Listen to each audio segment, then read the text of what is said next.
Hello children, how are you? Welcome back.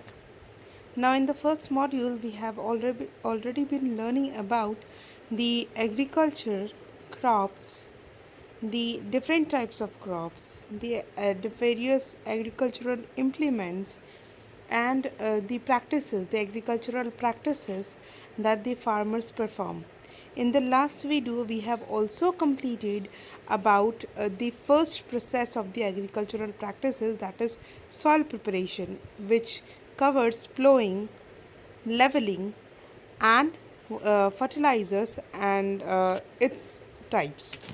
So, children, we are going to start with our same segment, that is agricultural practices, where we had completed about soil preparation in the last video.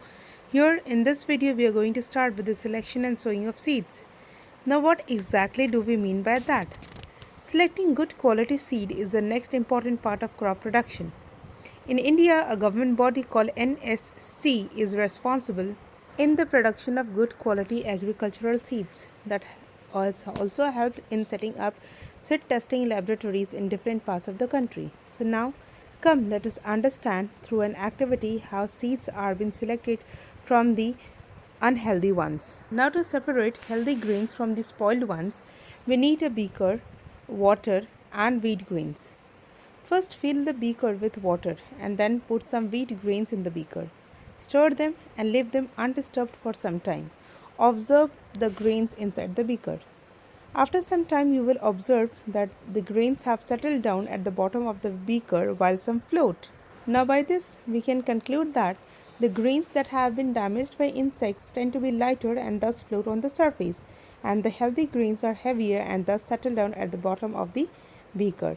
So this is the way how we can get the healthy grains from the unhealthy ones. After the seeds have been selected, they need to be sown in the field. Sowing is the process of planting seeds in the soil. And before sowing seeds, we must keep in mind that seeds should be sown at appropriate distance from one another, and it should be sown at the correct depth. That means neither too shallow nor too deep. Sowing can be done in two ways. Manual sowing, which is also called as broadcasting movement, which involves the direct sprinkling of the seeds into the soil and planting the seeds.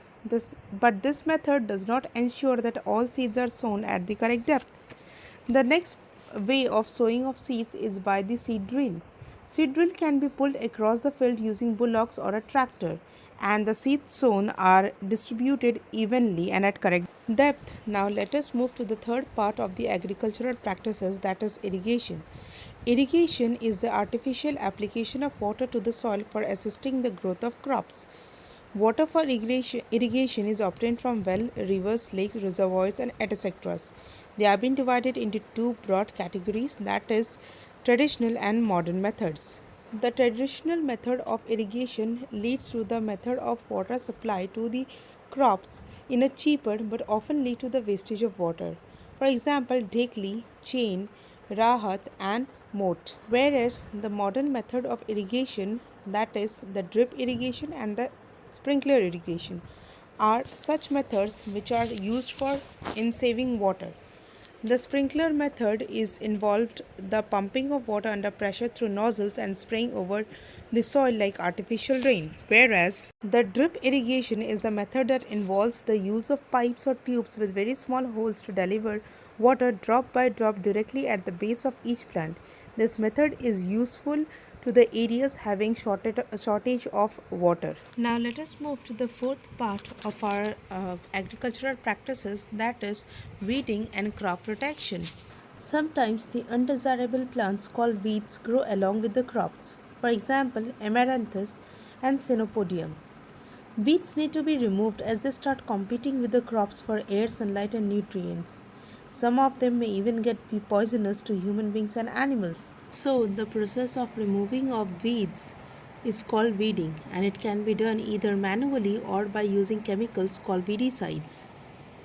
In manual weeding, weeds can be uprooted either by hands or with the help of the implements such as harrow, trowel, and hoe. Manual weeding has some disadvantages as well. It is time consuming, and the implements that are used are made up of iron and need regular maintenance, whereas by using weedicides, they weeds can be destroyed without affecting the crops. For example, Dalaphon, Metaclur are some weeds. But not only the crops need protection from the weeds, but also from few of the animals such as rats and insects that damage crops. Such animals are called pests.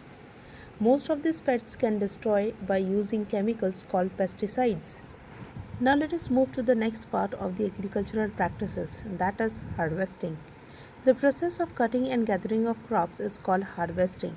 Harvesting of the cereal crops is either done manually with the help of the sickle or with the help of a machine called harvester. After harvesting, the grains of the cereal plants are separated from the rest of the plant, and it is done by threshing and winnowing. Threshing is either done manually or with the help of a machine called thresher. A machine thresher is called as combined harvester, as it can be both used for harvesting and threshing. But winnowing involves the separation of the grain from the chaff by manually or by using a winnowing machine. Now let us move to the last part of the agricultural practices, that is storage of the grains. Now the methods of storage of the grains can be done by two process. They can be possibly put into granaries or into silos. But exactly why are they need to be stored? They need to be stored so that they are made available for further consumption. To prevent the spoilage, it is necessary to ensure both the granaries and the storage area are free from moisture and the grains are dried in the sun. Then they are packed and weighed in the gunny bags or bins, and in the bulk storage of grains is done in the granaries and silos. But before that, the storage area should be kept clean and dry. Pesticides should be spread beforehand to keep pests away, and the inspection of the storage area should be periodically done to ensure the safety of the grains for the longer period of time. Now let us move to the last part of this chapter, that is increasing of the crop yielding. Now, carrying out the basic agricultural practices systematically can substantially increase crop yielding. Such techniques are mixed cultivation and crop rotation. Now, what is mixed cultivation? In this type of cultivation, two or more different type of crops are sown in a particular field at the same time. For example, a leguminous plant such as chickpea can be grown with the cereal such as wheat. Whereas crop rotation means the practice of growing two or more dissimilar crops in the same field, one after the another, is called crop rotation. For example, if leguminous plants such as pea and soya bean are sown after wheat and paddy, as the leguminous plants have special kind of bacteria in their roots that helps in restoring the nitrogen content of the soil. This is done by a process called nitrogen fixation. Now children, we are almost done with the chapter. The last part of the chapter will be taught to you in the next module. Till then, I come back with the last module. Stay safe, stay healthy. Goodbye.